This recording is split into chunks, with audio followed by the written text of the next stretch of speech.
यह सिर्फ एक कहानी नहीं, ये वो राज है जो सदियों से गुनगुनाया जाता है। एक इंसान, एक जिनजादी और वो मोहब्बत जिसने किस्मत को भी बदल दिया। आज हम आपको सुनाने जा रहे हैं ये कहानी। ये कहानियाँ सिर्फ तफरीही मकासद के लिए बनाई गई हैं। बराह करम इनको किसी भी मजहब या जाति राय से मत जोड़ें। ये हकीकी वाक़यात और तख्यू के इंतजाज पर मबनी है। अकबर आज मामूल से हटकर दफ्तर से कुछ जल्दी निकल आया था। आमतौर पर वो काम में इतना मग्न रहता था कि वक्त का अंदाज़ा ही नहीं होता, मगर आज एक ख़ास वजह थी। उसके पुराने दोस्त ने उसे एक पार्टी में दावत दी थी, जहाँ कई पुराने अहबाब जमा हो रहे थे। वो खुश था। एक लंबे अरसे के बाद ज़रा दिल बहलाने का मौका मिला था। गाड़ी चलाते हुए वो हल्की सी मौसीकी सुनता जा रहा था और शहर की चमकती रोशनियों से दूर एक सुनसान सड़क पर गाड़ी दौड़ा रहा था। रात के सन्नाटे में वो सड़क और भी वीरान महसूस हो रही थी। ना कोई दूसरी गाड़ी, ना कोई पैदल चलने वाला। अचानक दूर अंधेरे में कुछ चमकता हुआ नजर आया। पहले तो उसे लगा कि शायद रोशनी का धोखा है, मगर जैसे जैसे वो करीब गया मंजर वाज़ेह होता चला गया।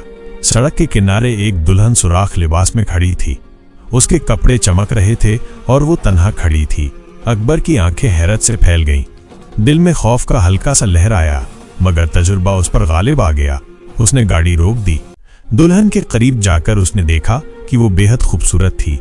ऐसी खूबसूरती उसने पहले कभी नहीं देखी थी, जैसे कोई ख्वाबों की शहजादी हो जो अचानक हकीकत बन गई हो। उसकी बड़ी बड़ी आंखों में आंसू तैर रहे थे और चेहरे पर गहरी उदासी छाई हुई थी। अकबर चंद लम्हों तक बस खामोशी से उसे देखता रहा, जैसे अल्फाज कहीं खो गए हो। फिर हिम्मत करके आहिस्ता से बोला, आप यहाँ इस सुनसान रास्ते पर इस वक्त क्या कर रही हैं? क्या आपको किसी मदद की जरूरत है? मैं कुछ मदद कर सकता हूँ। अकबर के मुंह से सवाल सुनकर कि क्या आपको मदद की जरूरत है, वो दुल्हन जैसे किसी टूटे हुए ख्वाब से जाग उठी हो। अचानक उसकी आंखों से आंसू बहने लगे। पहले तो कुछ कतरे आंखों की पुतलियों से फिसले, मगर फिर जैसे कोई बंद टूट गया हो, वो धीरे धीरे सिसकने लगी। अकबर हैरत और दुख के मिले जुले जज्बात से उसे खामोशी से देखता रहा। धीमी कांपती हुई आवाज में वो बोली, जिस लड़के से मेरी शादी होनी थी वो मुझे छोड़कर चला गया है। आज मेरे निकाह के दिन उसने मुझे धोखा दिया है। मैं सजी संवरी उम्मीदों से भरे ख्वाबों में गुम उसका इंतजार करती रही, मगर वो नहीं आया। वो पल भर को रुकी, जैसे सांस लेना भूल गई हो, और फिर कहने लगी, अब मेरे पास कुछ नहीं बचा, ना इज्जत, ना रास्ता, ना कोई अपना। मैं तन्हा रह गई हूँ। मुझे नहीं मालूम कहाँ जाऊं या किससे फरियाद करूं। अकबर खामोशी से उसकी बातें सुनता रहा और हर लफ्ज उसे अंदर से तोड़ता जा रहा था। दिल जैसे भारी होता चला गया। उस लड़की का दुख उसके दिल में उतरता गया, जैसे किसी जख्म पर किसी ने नमक छिड़क दिया हो। अकबर को ऐसा महसूस हुआ जैसे वो दर्द उसका अपना हो, जैसे ये कहानी कहीं न कहीं उसकी अपनी भी हो। उसने नरमी से पूछा, तुम्हारा नाम क्या है? वो पल भर को खामोश रही, फिर आंखें झुकाते हुए धीरे से बोली, खुशबू, मेरा नाम खुशबू है। अकबर ने उसका नाम दोहराया। खुशबू, देखो, तुम यहाँ ज्यादा देर नहीं खड़ी रह सकती। ये सुनसान रास्ता किसी अकेली लड़की के लिए महफूज नहीं है। अगर तुम चाहो तो मेरे साथ मेरे घर चल सकती हो। मैं वादा करता हूँ कि तुम्हें वहाँ मुकम्मल इज्जत, हिफाजत और एक अलदा जगह दी जाएगी। तुम जितना चाहो वहाँ रह सकती हो, कोई तुम्हें परेशान नहीं करेगा। खुशबू ने बायकीनी से अकबर की तरफ देखा, जैसे उसकी बात पर यकीन करना मुश्किल हो। फिर थोड़ा सोचने के बाद नरमी से बोली, मगर मैं किसी अजनबी के घर कैसे जा सकती हूँ? ये ठीक नहीं लगता।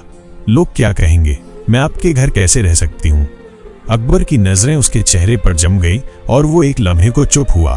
फिर धीरे से मुस्कुरा कर बोला, तो क्या तुम अपने शौहर के घर नहीं रह सकती?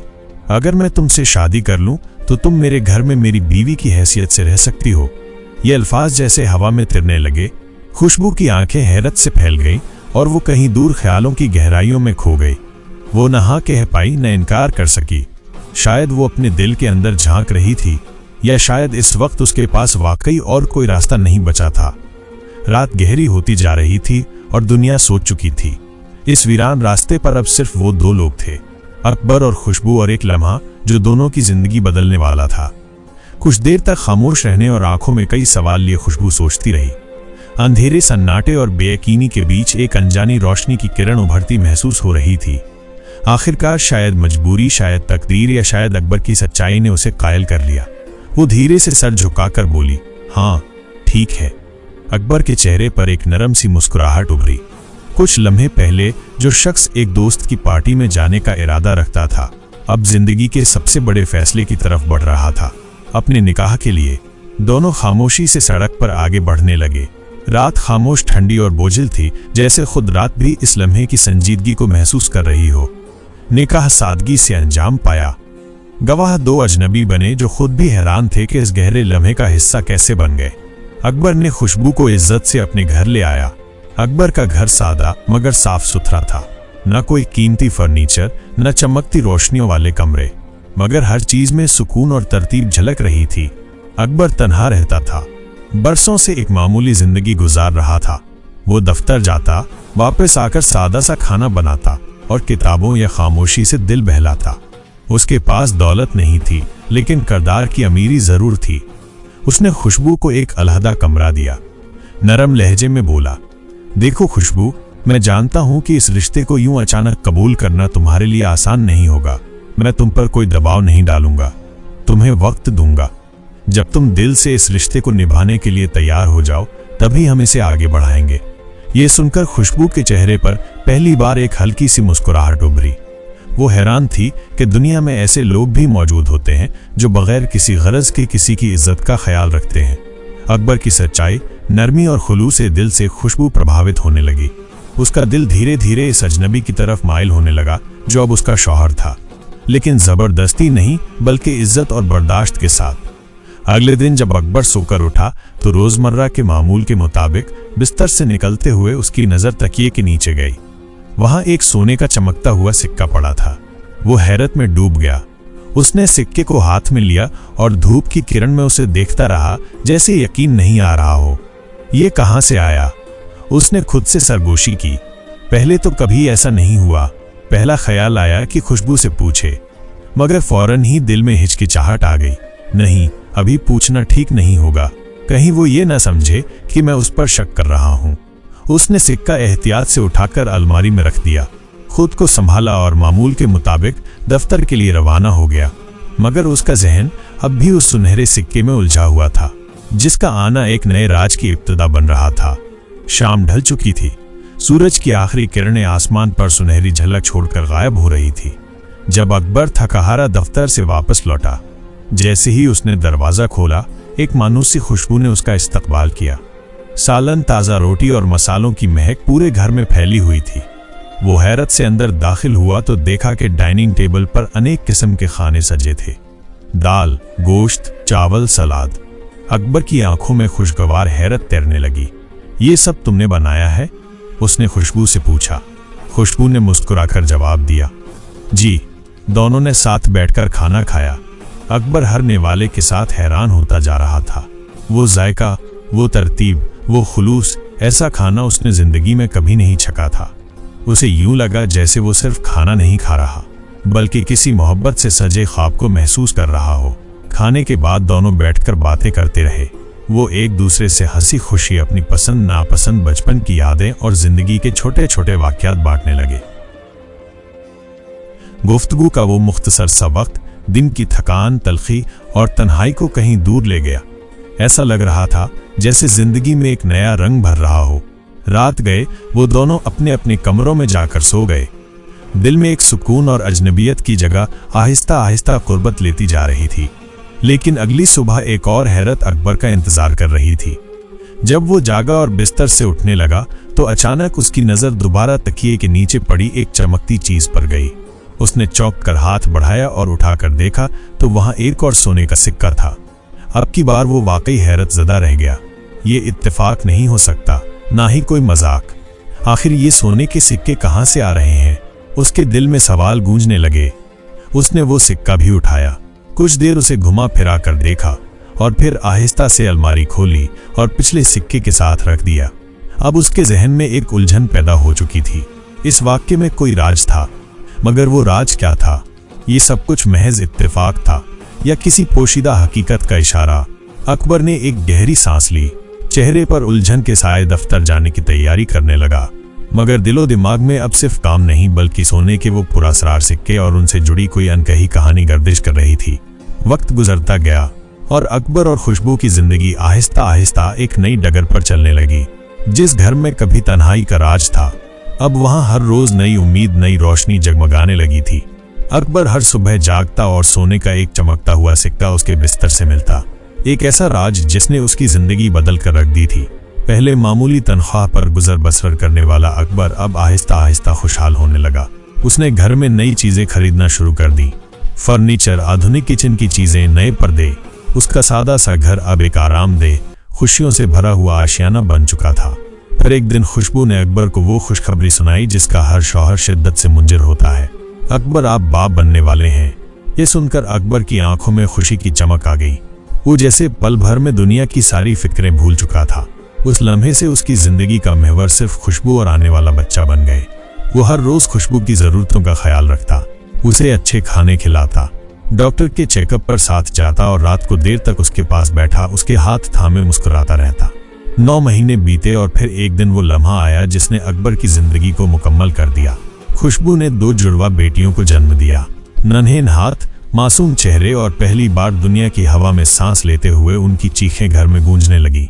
वो चीखें नहीं थीं, वो खुशी का नगमा थी, एक नई सुबह का पैगाम जिसने अकबर और खुशबू की दुनिया को रंगों से भर दिया।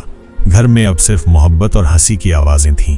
दिन रात दोनों मियाँ बीवी बच्चियों की देखभाल में मशरूफ रहते, कभी झूला झुलाते, कभी लोरियां सुनाते और कभी खामोशी से उनके चेहरों को ताका करते। मगर अब अकबर ने एक और अजीब बात महसूस की। पहले सिर्फ एक सोने का सिक्का मिलता था, अब जब उसकी बेटियां दुनिया में आ चुकी थीं, वो हैरत से देखता कि हर सुबह 3 सोने के सिक्के उसके बिस्तर पर होते। ये तब्दीली नाकाबिल यकीन थी, मगर उसने इसे नेमत समझकर कबूल कर लिया। वो सोचता, शायद मेरी बीवी और बच्चियां मेरे लिए खुशनसीबी की निशानी है। इनकी बदौलत ही तकदीर ने मुझ पर मेहरबानी की है। वो जानता था कि कुछ राज ऐसे होते हैं जो वक्त से पहले समझने की कोशिश की जाए तो वो अपने रंग खो देते हैं। इसीलिए उसने उन सिक्कों के पीछे के सवालों को दिल में दफन कर दिए और अपनी जिंदगी को मोहब्बत, खुशहाली और शुक्रगुजारी के साथ जीने लगा।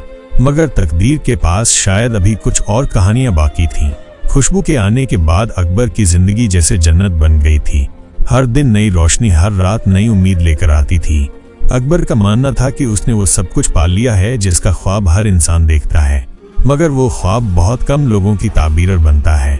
एक परसकून बीवी, मासूम बेटियां, सुख चैन से भरा घर और न खत्म होने वाले सोने के सिक्के, ये सब किसी करामत से कम न था। मगर एक दिन कुछ ऐसा हुआ जिसने अकबर के जहन के कोनों में दबी तशवीश को झंझोड़ कर रख दिया। दफ्तर में दोपहर के वक्त काम के वफे के दौरान वो कुछ साथियों के साथ बैठा था। सब हंस हंस कर गप्पे लगा रहे थे और किसी ने तजवीज दी कि क्यों ना कोई डरावनी कहानी सुनाई जाए। अकबर ने बेदिली से मुस्कुराया और सुनने लगा, मगर दिल उसका कहीं और था। इसी दौरान वसीम ने एक ऐसी कहानी सुनाई जिसने अकबर के दिल में हलचल मचा दी। सुना है, एक बार एक चुड़ैल को एक इंसान से मोहब्बत हो गई थी। उसने इंसानी रूप अख्तियार किया और उससे शादी कर ली। शादी के बाद वो इंसान अचानक बहुत अमीर हो गया, जैसे किस्मत उस पर मेहरबान हो गई हो। मगर एक रात जब वो अपनी बीवी को सोते हुए देख रहा था तो अचानक उसकी शक्ल बदल गई। वो औरत नहीं, चुड़ैल थी। उसके लंबे बाल, लाल आंखें और नोकीले दांत थे। तब उस आदमी को समझ आया कि जिसे वो बीवी समझ रहा था वो असल में इंसान नहीं थी। अकबर का रंग उड़ गया, वो जैसे लम्हों में किसी और दुनिया में चला गया हो। उसके जहन में खुशबू की झलकियां उभरने लगी, वो परासरार मुस्कुराहट, उसका अचानक आ जाना बिना किसी मांझी के, और सबसे बढ़कर वो सोने के सिक्के जो हर रोज बिस्तर पर पड़े मिलते थे। और फिर जब बेटियां हुईं तो सिक्कों की तादाद भी बढ़ गई। क्या ये सब इत्तेफाक था या वाकई कोई राज छिपा था? उसके जिस्म में सनसनाहट दौड़ गई। उसने एक नज़र साथियों की हंसी की तरफ देखी, मगर अब उसका दिल वहां नहीं था। उसने फौरन बहाना बनाया, चुपचाप उठा और दफ्तर से बाहर निकल गया। रास्ते भर वो गहरी सोच में डूबा रहा। उसका जहन मुसलसल सवालों की गिरफ्त में फंसा हुआ था। क्या खुशबू वाकई इंसान है? क्या वही मुझे अमीर करने का सबब है? अगर हाँ तो क्यों? हवाएं उस दिन कुछ सर्द थीं। सूरज की रोशनी में भी कोई गैरमानूस उदासी थी। हर गुजरने वाली गली, हर दरख्त का साया और हर खामोश लम्हा जैसे अकबर से सवाल कर रहा हो, क्या तुम वाकई अपनी बीवी को जानते हो? जब अकबर घर पहुंचा तो बज़ाहिर सब कुछ मामूल के मुताबिक था। खुशबू बच्चियों को लोरियां दे रही थीं। घर पहले की तरह साफ सुथरा था और एक पुरसुकून महक फिजा में रची बसी थी। मगर अकबर की आंखें अब वैसे ना थीं जैसे पहले थीं। अब हर बात, हर हरकत उसके दिल में शक की एक चिंगारी भड़काती थी। वो खुशबू के हर अमल को गौर से देखता। उसकी आवाज, उसके कदमों की चाप, उसकी हंसी का उतार चढ़ाव, हर चीज उसके लिए एक नई अलामत बन चुकी थी। मगर जितना वो खुशबू को देखता उतना ही उलझता। खुशबू की बातों में, उसकी मोहब्बत में, उसकी ममता में उसे कभी कोई खोट नजर न आती। यही वो बात थी जो अकबर को सबसे ज्यादा तकलीफ देती। अगर शक बेबुनियाद था तो वो दिल की गहराई से फिर वैसी ही मोहब्बत करना चाहता था जैसी पहले करता था। लेकिन जब तक हकीकत का पर्दा न उठता वो बेसुकूनी की आग में जलता रहता।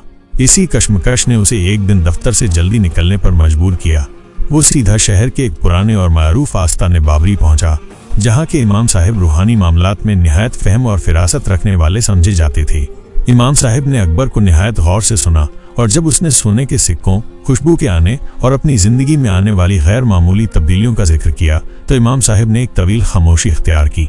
फिर नरमी से बोले, बेटा, मेरी नज़र में अभी तक तुम्हारी बीवी ने तुम्हें कोई नुकसान नहीं पहुंचाया। उसने तुम्हें संवारा है, घर बसाया है, मोहब्बत दी है। ये काम कोई बुरी रूह आसानी से नहीं करती। लेकिन अगर तुम्हारे दिल में बेसुकूनी है और तुम हकीकत जानना चाहते हो तो मैं तुम्हें एक आजमाइश का रास्ता दे सकता हूँ। फिर उन्होंने जेब से एक पुराना, मिट्याला और वक्त खुर्दा कागज निकाला जिस पर अरबी अल्फाज लिखे थे। कागज की खुशबू में कुछ परासरार सा एहसास था, जैसे ये किसी और ही जमाने का राज हो। जब तुम रात को अपनी बीवी के पास जाओ तो ये कलमात दिल ही दिल में 3 बार पढ़ना। अगर तुम्हारी बीवी इंसान है तो कुछ नहीं होगा, सब कुछ वैसा ही रहेगा जैसे है। अकबर ने सांस रोकते हुए पूछा, और अगर वो इंसान ना हुई? इमाम साहब की आवाज यकदम गंभीर हो गई। तो वो इन कलमात के असर से बेचैन हो जाएगी। उसके चेहरे के तसुर्रात, उसकी आवाज, उसका बदन, सब कुछ बदलने लगेगा। वो सख्त तकलीफ में मुब्तला हो जाएगी और तब वो खुद तुम्हारे सामने अपनी असल हालत जाहिर कर देगी। अकबर की रूह जैसे कांप गई। उसने वो कलमात एहतियात से संभाले और लर्ज़ते कदमों से आस्ताने से बाहर आ गया। बाहर शाम का अंधेरा फैल रहा था, हवा में खुनकी थी और हर दरख्त की शाख जैसे उसे खुफिया निगाहों से तक रही थी। गाड़ी की सीट पर बैठा वो साकित हो चुका था। रास्ते भर दिल तेजी से धड़क रहा था, जैसे हर धड़कन के साथ कलमात की गूंज सुनाई दे रही हो। उसके दिल में एक ही सवाल गूंज रहा था कि आज रात मेरी जिंदगी हमेशा के लिए बदल जाएगी। जब अकबर घर पहुंचा तो हर चीज मामूल के मुताबिक थी, मगर उसका दिल जैसे किसी तूफान के दहाने पर खड़ा था। उसने अपने चेहरे पर जबरदस्ती की मुस्कुराहट सजाई, बच्चियों के सिरों पर हाथ फेरा, उन्हें सुलाया और खुद भी मामूल के मुताबिक खाना खाया।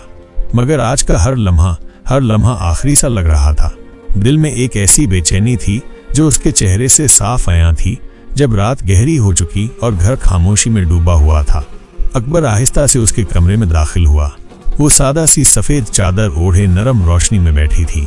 चेहरे पर वही पुरसुकून सी मुस्कुराहट, वही शफकत जिसने अकबर को हमेशा तसल्ली दी थी। मगर आज वो मुस्कुराहट अकबर के दिल में खौफ के कांटे चुभोती जा रही थी। अकबर, आप कुछ कहना चाहते हैं? खुशबू ने नरमी से पूछा। अकबर ने उसके हाथ थाम लिए। उन हाथों में आज भी वही हरारत थी, मगर अब वो दिल को सुकून देने की बजाय एक अजीब सी लजिश दे रही थी। अकबर ने दिल ही दिल में वो कलमात दोहराना शुरू किए, वही कलमात जो इमाम साहिब ने दिए थे। अल्फाज ज़बान पर नहीं आए, मगर दिल की गहराई में उनकी बाज गोश शुरू हो चुकी थी। खुशबू की आंखें यकबदम चौंक गईं।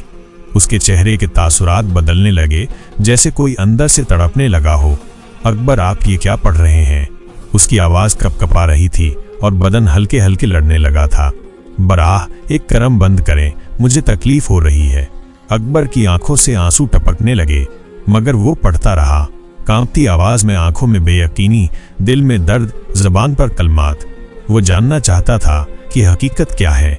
वो अपने दिल के बोझ से आज़ाद होना चाहता था। अगले ही लम्हे जैसे हवा में एक जोरदार इर्तबाज पैदा हुआ। कमरे की रोशनी मध्यम हो गई, दीवारों पर साए नाचने लगे और अकबर के सामने बैठी हुई खुशबू चीखने लगी। उसका चेहरा तड़पते हुए बदलने लगा। उसकी आंखों का नूर मध्यम पड़ गया और जिल्द स्याह होती चली गई। अकबर का दिल धड़कना भूल चुका था। वो अब उस औरत को नहीं देख रहा था जिससे वो मोहब्बत करता था, बल्कि एक बदनुमा स्याह रंग की लंबे बालों वाली, खौफनाक चेहरे वाली एक चुड़ैल उसके सामने बैठी कराह रही थी। अकबर के लबों से एक चीख निकली। वो पीछे हटा, दीवार से जा और फिर बिना कुछ सोचे समझे कमरे से बाहर भाग निकला। दिल टूट चुका था, ख्वाब बिखर चुके थे और मोहब्बत एक सवाल बन चुकी थी। रात के सन्नाटे में सड़कों पर नंगे पांव बहकी हुई निगाहों से अकबर बस चलता जा रहा था। उसे कुछ खबर न थी कि वो कहाँ जा रहा है। सिर्फ एक बात जानता था, जिस औरत पर मैंने सब कुछ लुटा दिया वो हकीकत में इंसान ही नहीं थी, मगर दिल का एक टुकड़ा अब भी उन बच्चियों की हंसी में कहीं कैद था। जैसे ही अकबर को अपनी बच्चियों का ख्याल आया, वो फौरन घर की तरफ दौड़ा। वो अपनी बच्चियों को अकेला उस चुड़ैल के पास नहीं छोड़ सकता था। वो भागता हुआ घर पहुंचा और बच्चियों को सही सलामत पाकर उसे सुकून मिला। अब अकबर को उस छत के नीचे सांस लेना भी मुश्किल लग रहा था, जिसके नीचे वो चुड़ैल मौजूद थी। उसका दम घुटने लगा था। अगले दिन वो इमाम साहब के पास पहुंचा और उन्हें सारी बात तफसील से बताई। इमाम साहब के चेहरे पर अब परेशानी साफ जाहिर थी। गहरी सोच में डूबे इमाम साहब ने कहा, बेटा तुम अब क्या चाहते हो? अकबर ने कहा, मैं उस चुड़ैल के साथ नहीं रह सकता। मैं एक इंसान हूँ और वो चुड़ैल है। ये सोचकर ही मेरी रूह कांप जाती है। इमाम साहब बोले, तुम्हें जो भी फैसला करना है सोच समझ करना होगा। मैं तुम्हें कुछ और कलामात देता हूँ, जिन्हें पढ़ने से वो चुड़ैल तुम्हें हमेशा के लिए छोड़कर चली जाएगी और फिर उसका वापस आना नामुमकिन होगा। अकबर वो कलामात लेकर घर की तरफ लौट आया। घर आकर वो खामोशी से खुशबू के पास बैठ गया। खुशबू ने नरम लहजे में कहा, इससे पहले कि तुम कुछ कहो, मैं कुछ कहना चाहती हूँ। मैंने आज तक तुम्हें कभी कोई नुकसान नहीं पहुंचाया, क्योंकि मैं तुमसे मोहब्बत करती हूँ। इसी मोहब्बत की खातिर मैं तुम्हें पाने तुम्हारे घर आई। एक दिन जब तुम ऑफिस से घर लौट रहे थे और तुम्हारा गुजर उस सुनसान रास्ते से हुआ, मैं हर रोज तुम्हें वहां से गुजरते देखती थी। मुझे तुमसे पहली नजर में इश्क हो गया था। एक दिन जब मैं बिल्ली के रूप में उस सुनसान रास्ते पर जा रही थी, अचानक तुम्हारी गाड़ी के सामने आ गई और तुमने फौरन गाड़ी रोककर मुझे बचा लिया। नीचे उतरे मुझे प्यार से थामा और देखा कि मुझे कोई चोट तो नहीं लगी। तुम्हारी आंखों में मुझे मोहब्बत नजर आई, जिसने मुझे तुम्हारी जिंदगी में आने पर मजबूर कर दिया। मैं कभी चाहकर भी तुम्हें नुकसान नहीं पहुंचा सकती। क्या तुम मुझे हमेशा के लिए अपनी जिंदगी में रहने की इजाजत दे सकते हो? और जो कुछ हुआ उसे एक बुरा ख्वाब समझकर भूल जाओ। हम दोबारा से मोहब्बत भरी सुकून की जिंदगी गुजारेंगे। लेकिन अगर तुमने कुछ ऐसा किया जिससे मुझे जाना पड़ा तो मुझे बहुत तकलीफ होगी और मेरा वापस आना नामुमकिन हो जाएगा। अकबर की आंखों में आंसू थे। वो भी अपनी पुरानी मोहब्बत भरी जिंदगी को खोना नहीं चाहता था, लेकिन इस हकीकत को कबूल करना उसके लिए नामुमकिन था कि वो एक चुड़ैल के साथ जिंदगी गुजार रहा है और उसकी बेटियां एक गैर इंसानी मौजूदगी के साथ जीवन बिताएं।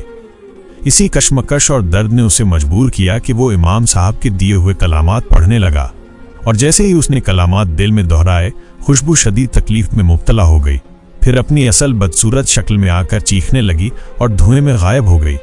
अकबर फौरन अपनी बेटियों के कमरे की तरफ दौड़ा ताकि उन्हें महफूज रख सके, मगर जैसे ही कमरे में दाखिल हुआ, वो दोनों भी खुशबू के साथ ही धुएं में तहलील हो चुकी थी। अकबर जमीन पर बैठकर जारो कतार रोने लगा। फिर फौरन इमाम साहब के पास पहुंचा और सब कुछ बताया। इमाम साहब ने अफसोस से सर हिलाते हुए कहा, बेटा अब जो हो चुका है उसे कोई नहीं बदल सकता। मैंने तुम्हें पहले ही कहा था कि हर फैसला सोच समझ करना। तुम्हारी बेटियां उस चुड़ैल की औलाद थीं। उसके जाने के साथ ही उनका जाना भी यकीनी था। अकबर को मालूम नहीं था कि उसे खुशबू के साथ साथ अपनी अजीज बेटियों को भी खोना पड़ेगा।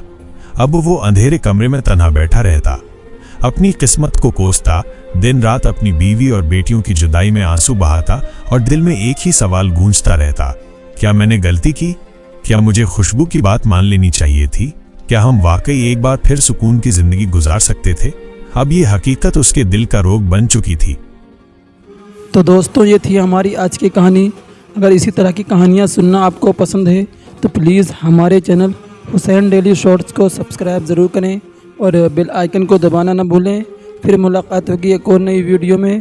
तब तक के लिए अल्लाह हाफिज़। अस्सलामु अलैकुम।